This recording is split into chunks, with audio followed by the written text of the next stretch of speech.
Good evening, everyone. This is the second video of the same topic. Earlier जो video मैंने बनाया, as I promised you today in the online classes that I'll create a video on the same topic we have discussed today.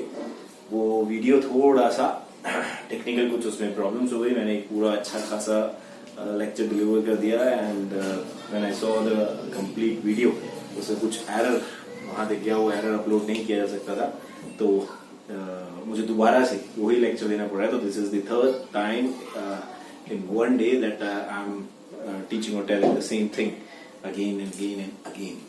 Okay, so let's start.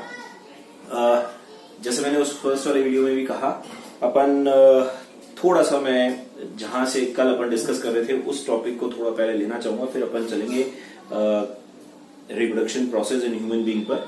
First एक heading था, why sexual mode of reproduction is better over asexual mode of reproduction. So मैंने उस पर कल discussion किया था और मैंने कहा था कि मैं इसको अपने वीडियो में भी जगह दूंगा.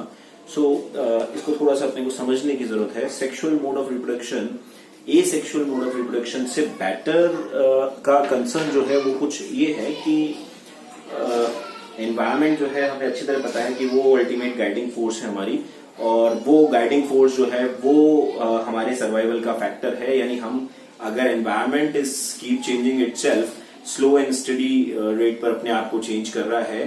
आप इसको रोज के पैटर्न पे चेक करेंगे तो आपको किसी एक पर्टिकुलर ज्योग्राफिकल एरिया का एनवायरमेंट जो है उसकी टोपोग्राफी बहुत ज्यादा चेंज नहीं मिलेगी. बट अगर आप एनालाइज करेंगे ऑफ द सेम प्लेस, अगर एक बहुत बड़े टाइम फ्रेम के गैप से अप्रोक्सीमेट अराउंड 500 ईयर्स, तो आप देखेंगे कि पर्टिकुलर हर जगह जो है उसका एनवायरमेंटल फैक्टर्स जो है वो चेंज हो जाते हैं. और एनवायरमेंटल फैक्टर्स चेंज होते हैं तो वो, जैसे मैंने कहा कि वो हमारी गाइडिंग फोर्स है, तो हमारा सर्वाइवल उस पर डिपेंड करता है. तो हमें अपने आप को चेंज करना होगा, वेरिएशंस लाने होंगे, तभी हम सर्वाइव करेंगे. हमसे मेरा मतलब इंडिविजुअल से नहीं है, हमसे मेरा मतलब है स्पीशीज तभी सर्वाइव करेंगी अर्थ पर जबकि वो अपने आप में वो चेंजेस लेके आए, या हर अगले आने वाली जनरेशन जो है वो माइन्यूट से चेंजेस अपने अंदर कैरी करें. और तभी जाके हम ये मानते हैं, अज्यूम करते हैं कि हम अभी तक सर्वाइव कर रहे हैं या जनरेशन सर्वाइव कर रही है. तो उसका सीधा सा लिंक है कि एनवायरमेंट हमें सपोर्ट कर रहा है, हमारी स्पीशीज को सपोर्ट कर रहा है, इसलिए हम सर्वाइव कर रहे हैं. तो क्योंकि एनवायरमेंट बदल रहा है और हम सर्वाइव कर रहे हैं, तो हम मानते हैं कि हम भी उसी तरीके से उसी पैटर्न पे बदल रहे हैं जिस पैटर्न पर एनवायरमेंट अपने आप को बदल रहा है. तो बेसिकली हमने क्या समझा कि हमारा बदलना जरूरी है. अब हमारा वेरिएशन जो है वो रिप्रोडक्शन के एक important step, DNA कॉपिंग, DNA replication जिसे हम कहते हैं, उस दौरान आता है. क्योंकि डीएनए जब अपनी कॉपी बनाता है या रिप्लिका बनाता है तो उस दौरान वो एक एरर क्रिएट कराता है. तो ओरिजिनल से जो कॉपी डीएनए होता है उसमें माइन्यूट सा एक चेंज आता है, और इसी चेंज से लीड होता है variation in the new generation to come. जो प्रोजेनी आती है, जो नेक्स्ट जनरेशन ऑफ स्प्रिंग आता है, उसमें एक सब्टल चेंज आता है. वो exact copy of the parent नहीं होता, उसका रीजन छुपा होता है डीएनए कॉपिंग प्रोसेस में, जो कि रिप्रोडक्शन का एक इंपॉर्टेंट स्टेप है. नाउ सेकंड पॉइंट इज कि डीएनए कॉपिंग प्रोसेस जो है वो लेस एक्यूरेसी रखता है. अब डीएनए कॉपिंग प्रोसेस अगर लेस एक्यूरेसी रखता है तो वेरिएशन के चांसेस कम होते हैं. वेरिएशन के चांसेस कम होंगे तो सर्वाइवल का फैक्टर हर्ट होता है, सर्वाइवल के चांसेस कम होते हैं. सो हमें एक ऐसा मोड ऑफ रिप्रोडक्शन चाहिए जिसमें कि जो वेरिएशन की जो स्पीड है उसको बढ़ाया जा सके, और ये जो लेस एक्यूरेसी वाली जो एक टर्म है इससे ओवरकम हुआ जा सके. तो सेक्सुअल मोड ऑफ रिप्रोडक्शन हमें ये गोल्डन चांस देता है, क्योंकि सेक्सुअल मोड ऑफ रिप्रोडक्शन में दो पॉइंट आपको समझने हैं. एक, हम ऐसे दो लोगों के बीच में क्रॉस कराते हैं, हम अगर हमारी ही बात करें, जिनका जेनेटिकल जो एक पूरी जो ट्रेल है वो कहीं से भी उनकी एंसेस्ट्री में कोई कॉमन जीन फ्लो नहीं रहा है, तो वो एक यूनिक ट्रेल है. और उन दोनों से जब क्रॉस होता है तो चांसेस जो है वो एक नोवल बीइंग के बनने के ज्यादा बनते हैं. और दूसरा पॉइंट ये हो गया कि हम जब दो डिफरेंट डीएनए को क्रॉस कराते हैं तो जो नया डीएनए बनता है वो डेफिनेटली किसी आइदर साइड से सिमिलर नहीं होगा. तो वेरिएशन आने के चांसेस कंपैरेटिवली ज्यादा होते हैं सेक्सुअल मोड ऑफ रिप्रोडक्शन में. तो हमें ये चीज समझ के चलनी है. और सेक्सुअल मोड ऑफ रिप्रोडक्शन में वेरिएशन के चांसेस हमें ज्यादा एग्जांपल से समझ सकते हैं उस चीज को कि रिप्रोडक्शन प्रोसेस में वेरिएशन आएगा, डीएनए कॉपिंग का जो लेस एक्यूरेसी है उसके चलते जो एरर है या जो वेरिएशन है वो सब कुछ डिपेंड करता है आपके प्रोसेस पर। जैसे एक जेरोक्स मशीन है, आप उसमें जेरोक्स का पेपर डाल रहे हैं तो जो ओरिजिनल पेपर से जो नया जेरोक्स निकल के आ रहा है, कॉपी जो पेपर आ रहा है, उन दोनों में सिमिलैरिटी कितनी ज्यादा होगी और वेरिएशन होगा कि नहीं होगा ये डिपेंड करता है जेरोक्स के प्रोसेस पर यानी जेरोक्स मशीन पर। अब अगर मैं उसमें पहले तो मैंने सिर्फ एक लैंग्वेज की कॉपी डाली, सपोज हिंदी की, अब अगर मैं हिंदी और इंग्लिश को मिक्स करके और कहता हूं कि इसको प्लेट पे रखिए और इसकी जेरोक्स सेट निकालिए और एक ही सेट में निकालिए, तो आप देखिए कि अब जो नया सेट आएगा उसमें हिंदी और इंग्लिश दोनों लैंग्वेजेस एक ही पेपर में होगी। तो यही हमारा सेक्सुअल मोड ऑफ रिप्रोडक्शन भी हमें चांस देता है कि हम दो लोगों की मिक्सिंग से एक नया पेपर निकालते हैं या नया जो प्रोग्रानी जनरेट होती है उसमें वेरिएशन वो किसी आइदर साइड से 100% सिमिलैरिटी नहीं रखता। सिमिलैरिटी रख सकते हैं, 100% आइडेंटिकलिटी नहीं आती, यानी 100% आइडेंटिकल नहीं होता वो बीइंग। जेनेटिकली वो बीइंग उस ही जेनेरा से होता है, लेकिन उसमें वेरिएशन, सब्टल चेंज, माइन्यूट सा चेंज आता ही आता है। और ये अपॉर्चुनिटी हमें कहां से मिलती है? ये सेक्सुअल मोड ऑफ रिप्रोडक्शन से मिलती है। तो पहली बात तो ये कि दो लोगों की मिक्सिंग यहां पॉसिबल है और दो एब्सोल्यूट डिफरेंट जेनेराज, एब्सोल्यूट डिफरेंट ट्रेल की क्रॉसिंग यहां पर पॉसिबल हो पा रही है। एक तो ये बेनिफिट। दूसरा बेनिफिट ये है कि ये जो वेरिएशंस हैं, ये वेरिएशन एक्यूमुलेट होते हैं। यानी जो मैंने आपको बुक की हेल्प से भी समझा रखा है पहले कि हम जो अगर एक बुक का फ्रंट पेज चेंज करते हैं दिस ईयर, नेक्स्ट ईयर जब हम उनका सेकंड पेज चेंज करेंगे तो हम इसको ये याद रखेंगे कि हमने जो अर्लियर ईयर में यानी इस ईयर जो हमने फ्रंट पेज चेंज करा है वो चेंज एब्सोल्यूट कैरी फॉरवर्ड होना चाहिए। तो नेक्स्ट ईयर में चेंज 1 नहीं आएगा, चेंज यहां पर बढ़ गया। एब्सोल्यूट कितना चेंज हुआ? यहां पर 2 चेंजेस वहां नोट होंगे क्योंकि एक चेंज अर्लियर टाइम का था जो कैरी फॉरवर्ड हुआ। तो सेक्सुअल मोड ऑफ रिप्रोडक्शन में एक बेनिफिट ये भी है, वेरिएशन जो है वो कैरी फॉरवर्ड भी होते हैं, एक्यूमुलेट होते हैं। हर अगली आने वाली जनरेशन में वो धीरे धीरे करके बढ़ते जाते हैं। तो उनकी स्पीड जो है, उनकी जो फ्रीक्वेंसी है उसको हमने स्पीड अप कर दिया। तो वेरिएशन जो है वो ज्यादा आएंगे, तेजी से आएंगे। और ये वेरिएशंस ही हमें सर्वाइवल का फैक्टर, क्योंकि हम ये मान के चलते हैं कि एनवायरमेंट जब अपने आप को बदल रहा है तो हमें भी अपने आप को चेंज करते रहना है, मोल्ड करते रहना है। और रिप्रोडक्शन प्रोसेस हमें एक गोल्डन चांस देता है कि हम अपने आप को चेंज कर सकें या वेरिएट कर सकें और हमारा सर्वाइवल, हमारी स्पीशीज का सर्वाइवल अर्थ पर मेंटेन रह सके। तो ये 2 पॉइंट आपको अच्छी तरीके से समझ के चलने हैं जो मैंने अभी आपको मेंशन कराए। ये इनका आप अपने नोट्स में भी मेंशन करा सकते हैं for the question why sexual mode of reproduction is better over asexual mode of reproduction. So let's now, अब हम चलते हैं आज के टॉपिक पर जो है reproduction process in human being. So for that हमें दोनों स्ट्रक्चर को एक बार स्टडी करना होगा। एक स्ट्रक्चर जो है वो तो है मेल रिप्रोडक्टिव स्ट्रक्चर और दूसरा जो है वो female reproductive structure. So let's say female reproductive structure से पहले हम मेल रिप्रोडक्टिव स्ट्रक्चर के पहले हम इनके पूरे सिस्टम को देख लेते हैं। यहां पर जो सिस्टम है उसमें आपको थोड़ा सा एक एब्सोल्यूट आइडिया में देने की कोशिश करूंगा। ये जो स्ट्रक्चर है ये है स्क्रॉटम। ये एक हैंगिंग बैग है, मस्कुलर ऑर्गन। इसके अंदर, एक बैग के अंदर हमारा रिप्रोडक्टिव ऑर्गन यानी मेल रिप्रोडक्टिव ऑर्गन टेस्टिस, जो कि पेयर में होता है, ये डबल होते हैं, 2 होते हैं। और ये टेस्टिस जो है ये प्रोड्यूस कराते हैं एक हार्मोन जिसका नाम है टेस्टोस्टेरोन हार्मोन, जो मेल में सेकेंडरी सेक्सुअल कैरेक्टरिस्टिक्स को बैलेंस करता है और स्पर्म के प्रोडक्शन में हेल्प करता है। टेस्टिस जो स्पर्म प्रोडक्शन देते हैं वो स्पर्म बेसिकली सरवाइव करता है बहुत कम टेम्परेचर पर, 3-4-5 डिग्री सेल्सियस के टेम्परेचर पर ही स्पर्म सरवाइव कर सकता है। इसीलिए आप देखेंगे कि ये जो बैग लाइक स्ट्रक्चर है ये बेसिकली लोअर एब्डोमेन यहां से बाहर की तरफ आउटवर्ड सिचुएटेड है। टेस्टिस जो ऑर्गन है, जो हमारा गोनाड है, जो रिप्रोडक्टिव हमारा बॉडी का पार्ट है, इस ग्लैंड को बेसिकली कहां सिचुएट किया गया है? लोअर एब्डोमेन से थोड़ा आउटवर्ड बाहर की तरफ एक हैंगिंग बैग में सिचुएट किया गया है, सो दैट कि टेम्परेचर जो है वो उसका मेंटेन रह सके और स्पर्म जो है वो अपना सर्वाइवल मेंटेन कर सके ना। उसके बाद यहाँ जो नेक्स्ट स्ट्रक्चर है ये है एपिडिडमाइस। यहां पर स्पर्म जो है वो सेफ बने रहते हैं। नंबर 1 पॉइंट आपको ये ध्यान रखना है कि स्पर्म जो है वो थ्रू आउट द लाइफ बन सकते हैं after touching the age of puberty during the sexual intercourse, लेकिन स्पर्म जो है वो कभी भी बने हुए नहीं होते from the time of a male baby birth, right. तो एक चीज ये है, क्योंकि ये अभी आपको इसलिए नोट करना है क्योंकि जब मैं यहाँ ओवरी की बात करूंगा तो एग्स यहाँ पर ऑलरेडी बने हुए होते हैं जिन्हें मेच्योर होना होता है every month. During the menstrual cycle. तो जब हम फीमेल सिस्टम की बात करेंगे तो वहां एग्स का कुछ और डिटेल आएगी, इसलिए मैंने स्पर्म के लिए आपको यहाँ पर मेंशन कराया। और इसी तरह के ट्रिकी क्वेश्चन जो है एग्जाम में ज्यादा पूछे जाते हैं। तो स्पर्म जो है जब ड्यूरिंग सेक्सुअल इंटरकोर्स जब मेल एंड फीमेल बॉडी में होता है, तब स्पर्म जो है वो प्रेशर से यहां जब बनते हैं तो वो इस वास डेफरेंस नाम की ट्यूब से रिलीज होते हैं और ज्वाइन कर लेते हैं यूरेथ्रा को, जो कि यूरिन पास करने का ट्यूब है, ब्लैडर से कनेक्टेड होती है। यूरिनरी ब्लैडर जिसमें यूरिन स्टोर होता है, वहां से जो ट्यूब निकल रही है, तो एक कॉमन पाथ हो गया जो कि आगे जाके यूरेथ्रा को ज्वाइन करेगा।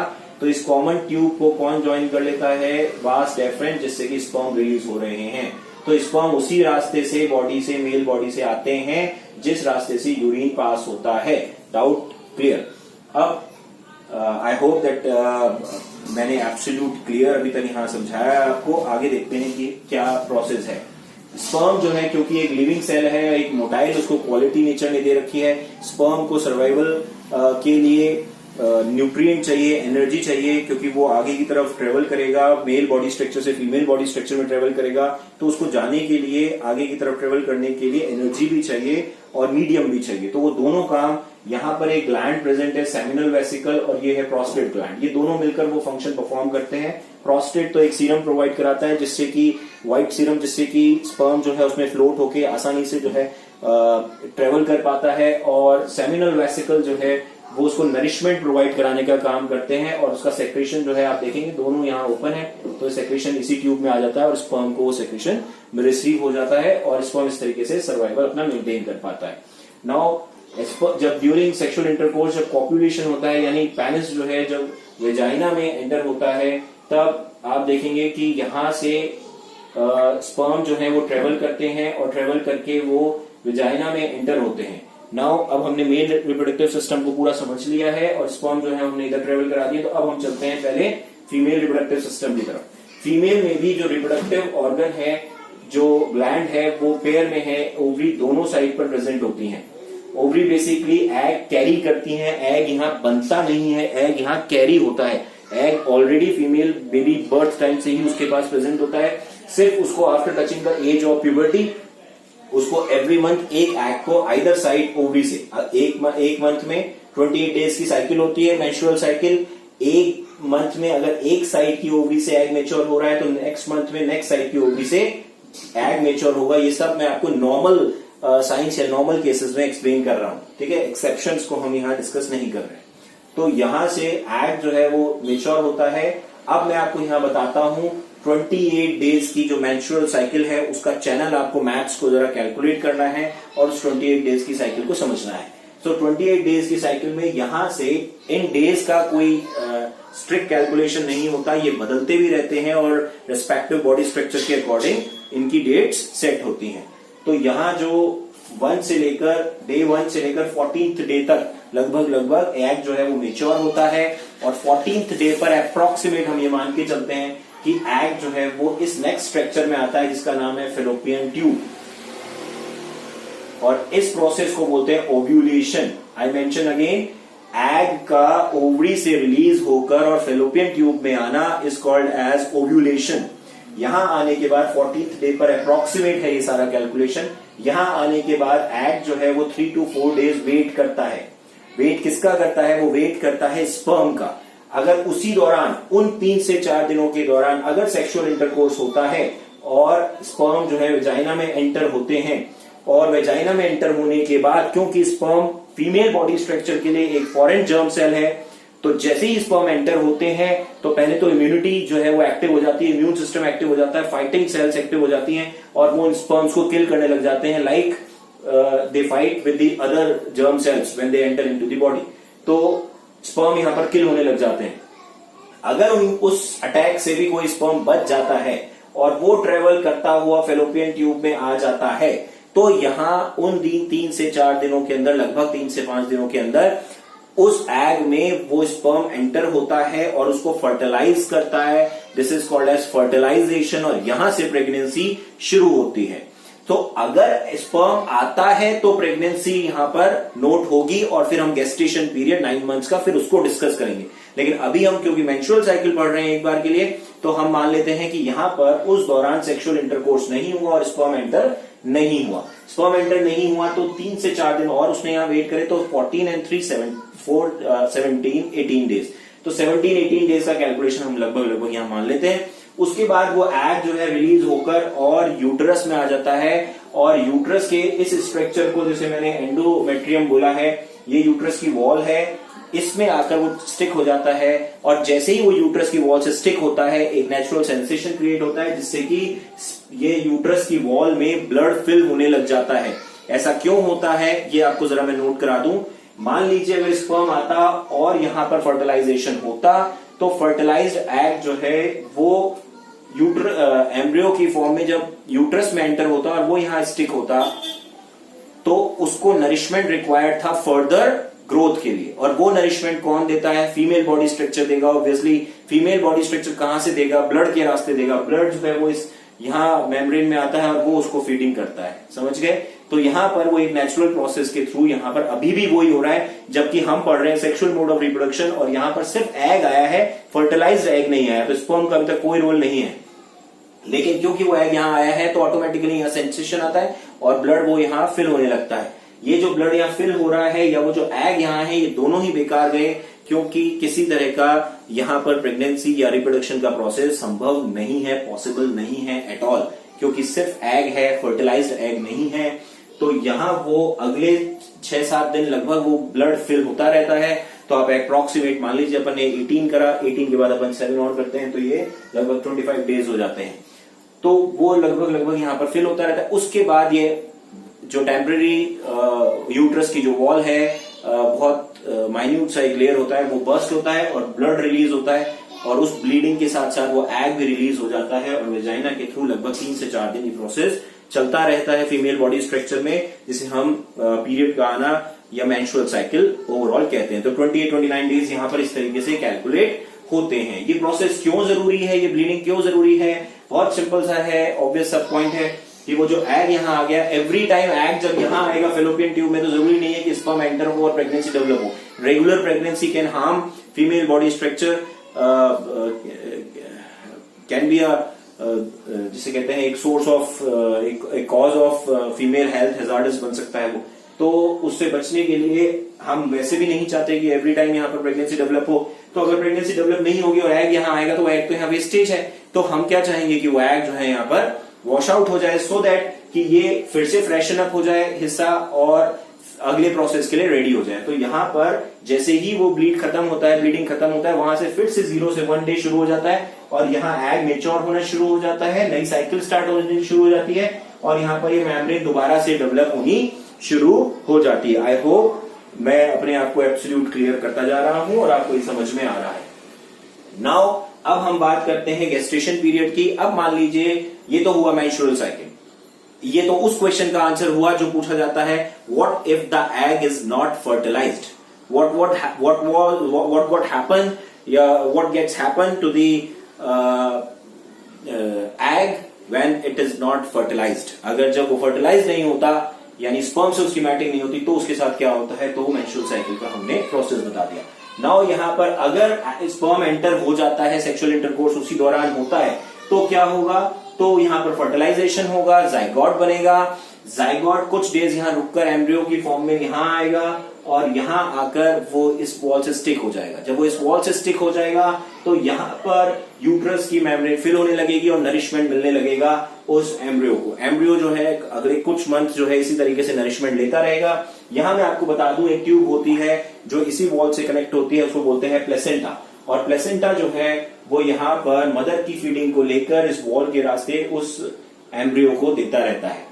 जब ये एम्ब्रियो जो है वो फीटस में कन्वर्ट हो जाता है, तो फीटस जो है वो एम्ब्रियो से बड़ा स्टेज है, आगे का स्टेज है।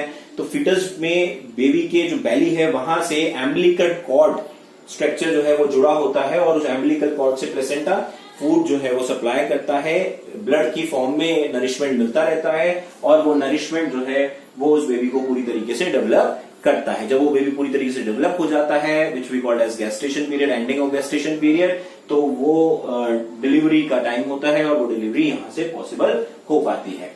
ठीक है, ये हुआ आपका complete sexual mode of reproduction in human being, या हम कहें reproduction process in human being. इनमें कुछ पॉइंट्स हैं जो आपको, जैसे यहां पर जो है वो हार्मोन एस्ट्रोजन एंड प्रोजेस्टेरोन होते हैं, जो secondary sexual characteristics, memory gland और बाकी फीचर्स को यहाँ कंट्रोल करते हैं फीमेल में। यहाँ जो है वो टेस्टोस्टेरोन है, जो मैंने अभी मेंशन करा दिया है, जो यहाँ का फंक्शन कंट्रोल करते हैं। इस तरीके से मेल फीमेल जो सिस्टम है वो ये, और रिप्रोडक्टिव प्रोसेस यहाँ आपके सामने प्रेजेंट है। आप इस वीडियो को बार बार देखें। वीडियो को अगर बार बार देखेंगे तो आपको रिपीटेशन होगा, आपका रिकॉलेशन होगा, आप का और फैमिलियर होगा टॉपिक के साथ, आप और ज्यादा फ्रेंडली फील करेंगे और आपका कंसेप्ट जो है और बेटर क्लियर हो पाएगा। सो आई होप कि I have cleared my self, absolutely cleared myself from my front. Now it's up to you. Agar if you really like my video, then please subscribe it so that कि next जो videos हैं वो आपको notify regularly होते रहें।